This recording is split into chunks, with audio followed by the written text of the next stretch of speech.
Hey Facebook, it's Dr. Rick, and I wanted to give an update. I'm on the fourth day of a 5-day fast, also known as the fasting mimicking diet.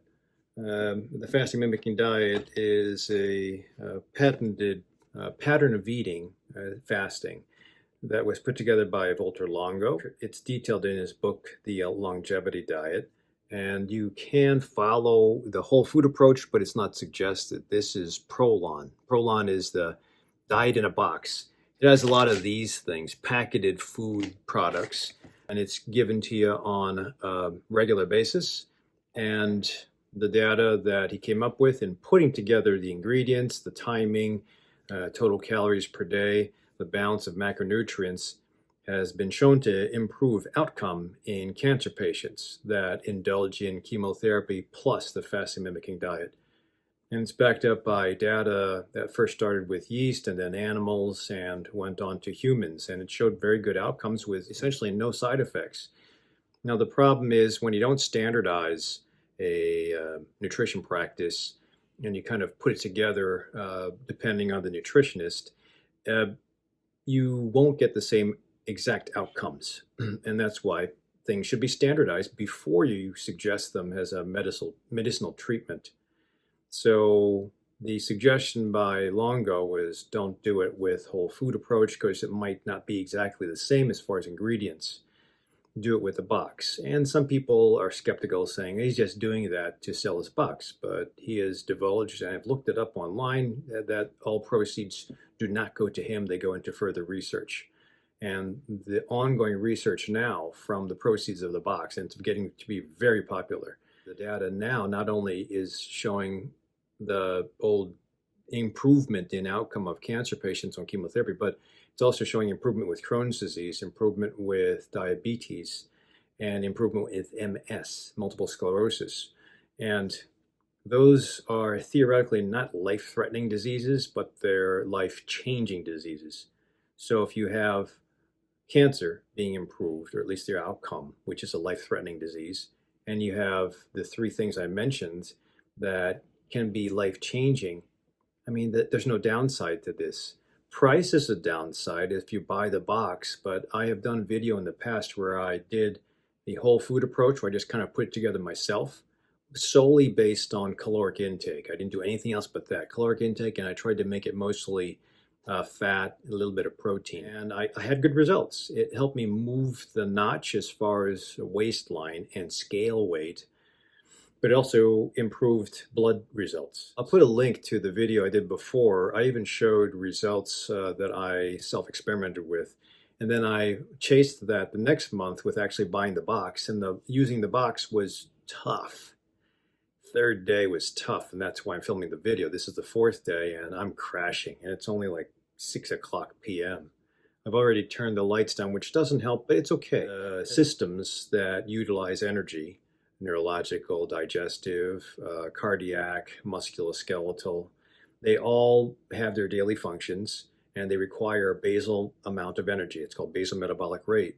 When you shorten that or cut that down, there's a built-in mechanism that senses there's no fuel coming in, so it's almost like a programmed hibernation. As humans, we don't go through hibernation, but we'll contract every system. So we'll just get by with basic function. There's a point where when you contract the systems, they shrink up, they get rid of lousy or borderline cells, cancer cells, and then they just get ready for when the food will come, because the food will come. I mean, as humans, we all go through periods of fasting, which is usually winter, and then periods of feast, which is usually spring and summer. And I think that because of the way the earth moves and humans have evolved and the migratory patterns of humans, our metabolism is built for that. So when you go into a state of contraction, the riffraff cells, the senescent cells, the precancer cells get killed off. Honestly, everybody thinks cancer cells are tough. They're not really tough. They have learned to evolve around those checks and balances that kill off most cells when they're getting old, and they continue living. But by the same token, in order to do that, they also are very wimpy. So a little bit of something will push them over. Now, if you wait till the cancer is like everywhere, a little bit's not going to work. That's why it's important to think ahead. and preemptively strike when you're not feeling the cancer yet. And that's where integrative medicine is just so powerful, because we can figure out timeline that the average medical doctor doesn't usually consider because they're not trained. This is not a video to push down Western medicine. This video is for building up the key factors of integrative medicine, and in this case, nutrition is very important. The cool thing about the fasting mimicking diet or 5-day fast is if you get to the 6th day properly, and tomorrow is going to be my 5th, Wednesday will be my 6th, there's no more fasting on the 6th day forward. Hopefully my patient that's going into chemotherapy on Wednesday, the 6th day, will actually do better. So I told him, you know what, before you go into chemotherapy at 10:30, go have a really beefy breakfast, whatever you want. Well, no sugar. And that's the other part of this video is the crap that we have got ourselves into as far as insurance and Medicare and Medicaid not being able to keep up with the demand of all the diseases and the disease population. I think it lends itself in part to food on TV, in the media, at the checkout aisle or register. You'll see you'll see candy next to you. It's strategically placed, so it'll always be in your face. Food, alcohol. You have to be careful about labeling. I mean, we've gone through some data point changes over the course of the last 30 years, but it's still progressing. It's just modifying itself. So eggs aren't so bad, eggs aren't so good. Ultimately, the data gets refined every time we move forward, and it's definitely jumped forward in that the bottom line is that we eat too much. If you have sugar, you shouldn't. There's no need to have sugar. Sugar tastes good, but at the sacrifice of diabetes and insulin resistance, it's not worth it. One taste you would think would be not a big deal, but it never ends with one taste. There's a bulletproof attitude that comes up, especially when you're young, that I can do it, I'm fine, I exercise, I do CrossFit, my BMI's good, I can lift a car. The disease doesn't manifest until later. The body does what it can to tolerate the crap that we ingest or the exercises we don't do until the body doesn't tolerate it anymore. And it usually unfolds at about 40 to 50. But it's supposed to unfold at 60 to 70, but now it's getting younger. And I mean, now we have type 2 diabetes in children, 1 in 4 kids. That's unheard of. I mean, before it used to be called adult onset diabetes because you wouldn't get it until you were older. Now it's type 2. It's actually, and that again, I'm going to keep this more to what's going on with me with this 4th day, but I have to get into a rant that a lot of the crap that I'm in and a lot of the crap that my patients are in really can be reversed because it's caused by food and bad habits. And it's hard to crack bad habits, but by the same token, this fasting mimicking diet for 5 days, once a month perhaps for 3 months at the least. I've had patients who do it every month, and that's fair because it does put the body systems into contraction. And then when you refeed on the 6th to the 16th day, it blossoms. Those cells that lasted and sheltered and hunkered down, they blossom. And those cells are actually new cells. They're not the crappy cells from before, including they're not the cancer cells from before. So that's when you refeed with good stuff. So whether your good stuff is high protein, whether your good stuff is high fat, whether your good stuff is vegan, low fat, as long as you have good stuff and a nutrition plan, I think that's fair. Going back to sugar? No. Going back to simple carbohydrates? No way. Don't do it.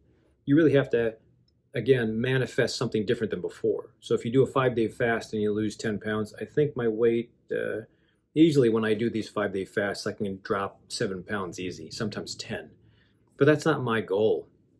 It's nice to see it on the scales. Like, oh yeah, but what's even nicer is when you see blood tests show inflammation's decreasing and my stepping away from that straight line to a heart attack is decreasing. And unfortunately, in my case, I have a high history of cancer in my family. That's the line I have to try to avoid. And I am paying it forward by doing the best I can now. I'm going to be 60 next year, 2022. And I'm sure metabolism will change again.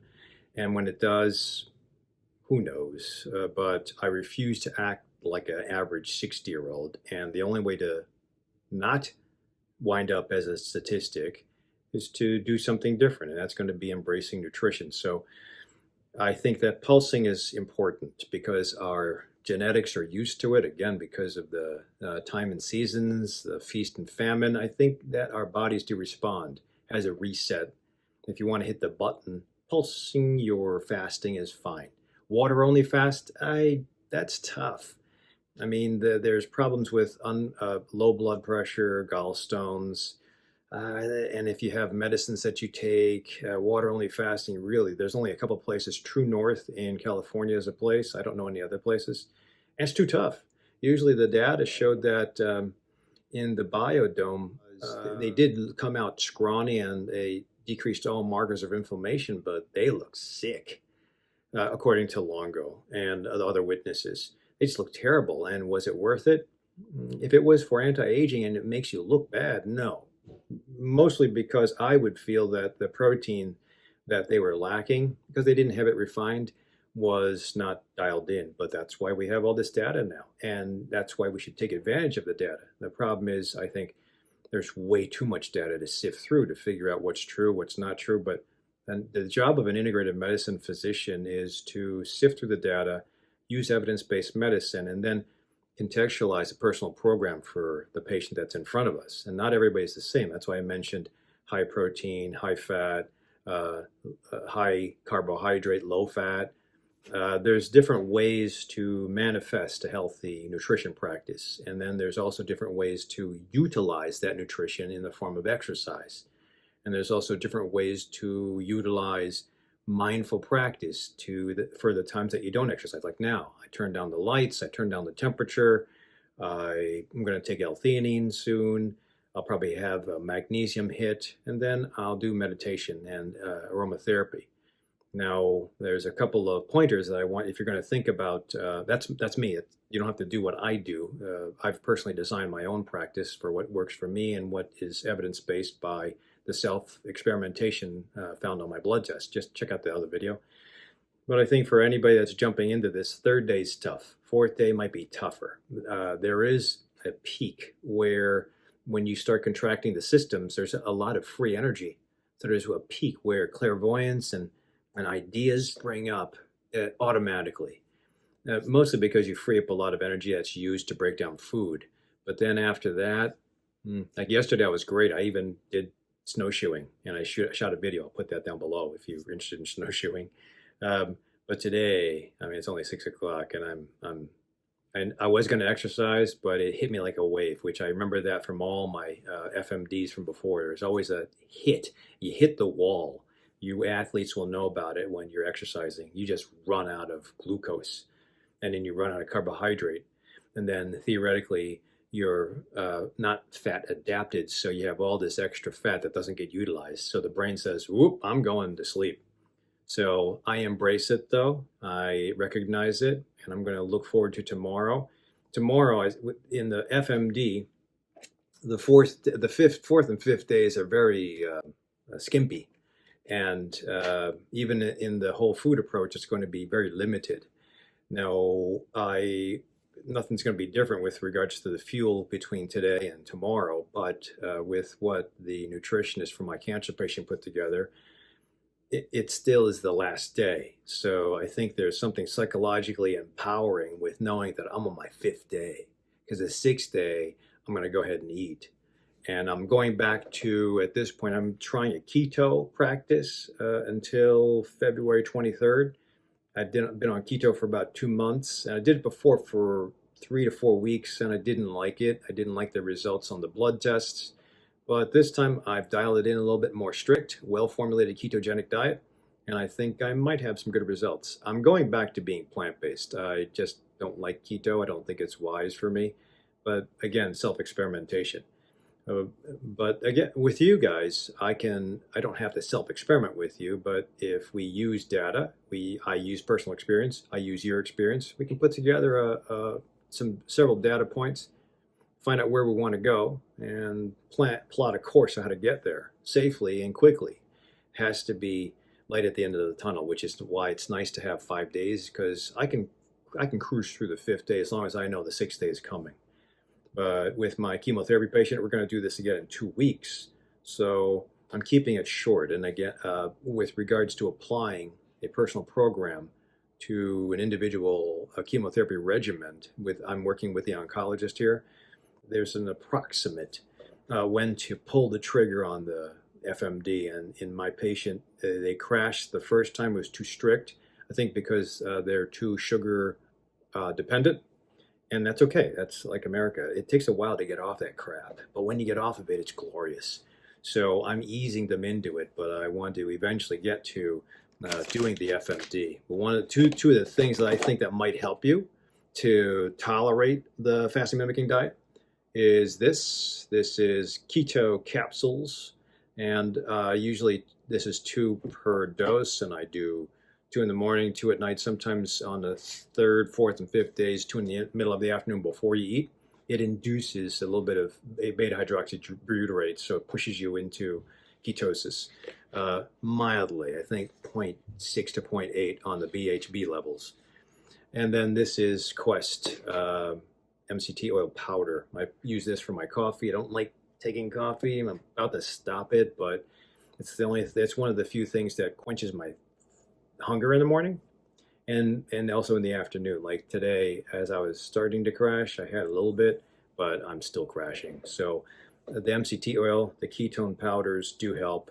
Those of you who have Crohn's disease, like my Crohn's disease patient, we're introducing or inoculating the gut with this on the third, fourth, and fifth days, or the fourth and fifth days, sorry.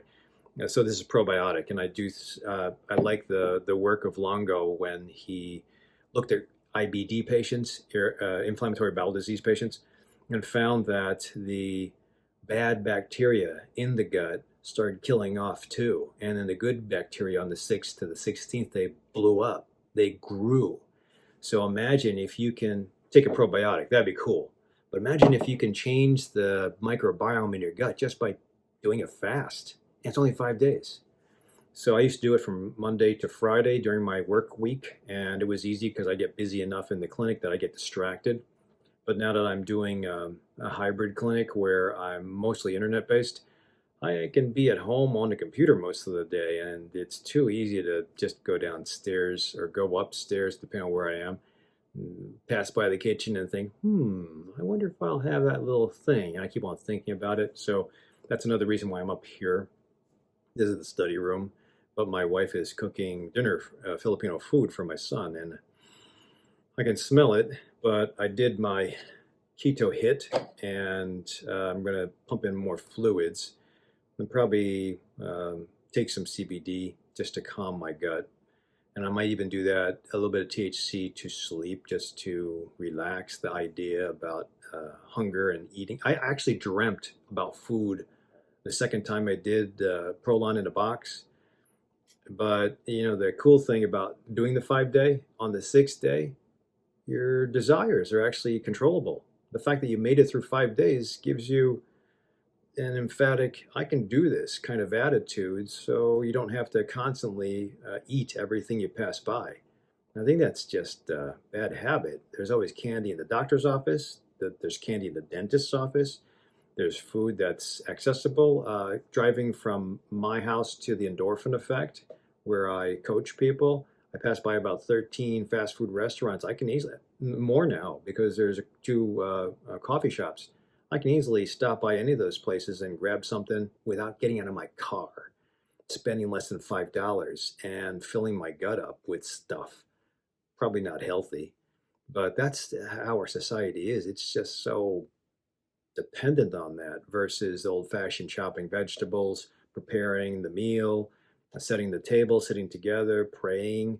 I think all that is very important in the social aspects of how to use food to commune. But that's just destroyed now. Well, maybe with COVID, it'll be a reset. Who knows? But if you're interested in trying to get your waistline moved because you can't get anywhere, I think the fasting mimicking diet is something you should try. I have other videos on FMD. I'll try to put links down below. Maybe I'll put a whole folder on my YouTube channel for fasting mimicking diet. In case you have any interests, check out youtube.com herbal /herbal411 and or my website, herbal411.com for ideas. Or you can come and be my patient. I see patients from across the world, in Illinois, across the other United States for consults. So if you need some help, I'm here for you. Otherwise, let's try to move this stuck shit that we developed from COVID and come up with it's time for a change. And I think there's a lot of potential, especially this spring. We should look forward to it now. So we'll get past the COVID thing. Just stay healthy, but start prepping yourself now. It's going to be a good summer.